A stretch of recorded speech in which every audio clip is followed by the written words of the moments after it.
Hello, જય માતાજી. તો આજે આપણે બનાવશું બાજરાનો રોટલો. તો એના માટે મેં પાણી લઈ લીધું છે અને મીઠું લઈ લીધું છે. તો હવે આપણે લોટ એને ચારી લેશું. તો એક વાટકી જેટલો લોટ હશે અંદાજે. હવે એમાં આપણે પાણી નાખશું અને પાણી પણ આપણે થોડું થોડું ઉમેરવાનું છે. બધું એકહારે નથી ઉમેરવાનું.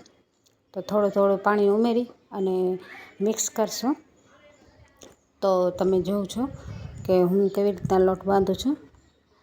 તો તમારે પણ આ જ રીતે લોટ બાંધવાનો છે.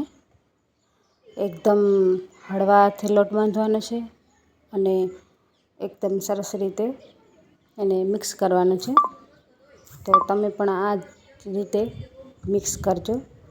અને તમે આ વિડીયોમાં જોઈ શકો છો તો કે હું કેવી રીતના લોટ બાંધું છું. રોટલાને હાથથી જ મિસળવાનો હોય છે અને કેવી રીતના મિસળવાનો એ તમે જોવો છો વિડીયોમાં. તો આમાં આંગળીના ટેડવા અને હથેળી એનાથી જ એકદમ મિક્સ કરવાનું છે. અને લોટ આપણે બહુ ઢીલો બાંધવાનો નથી, બહુ કડક બાંધવાનો નથી. મીડિયમ સાઇઝનો આપણે બાંધવાનો છે લોટ. કેમ કે જો બહુ ટાઈટ બંધાઈ જશે લોટ તો પછી રોટલો ફાટી શકે છે. અને જો આપણે ઢીલો લોટ બાંધશું તો રોટલા ટીપાશે નહીં.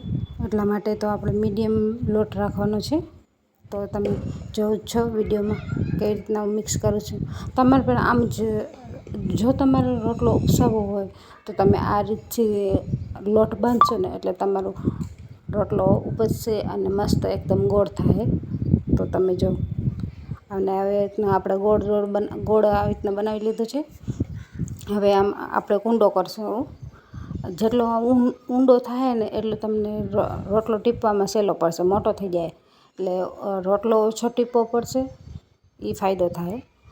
તો જો કેટલો સરસ મારે રોટલો ટીપાય છે. આ હાથ વડે જ રોટલો ટીપવાનો છે. અને જેમ જેમ રોટલો મોટો થાય ને એમ આપણે આ આંગળીઓ આપણી છૂટી થઈ જવી જોઈએ. મોટો પણ થાય ને રોટલો એટલે. તો જો તમે કેવો સરસ મારો રોટલો બન્યો છે.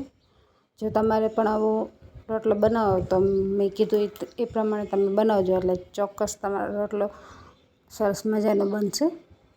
તો તમને કેવો લાગ્યો આ મારો વિડીયો કમેન્ટ કરજો, સબસ્ક્રાઈબ કરજો, લાઈક કરજો.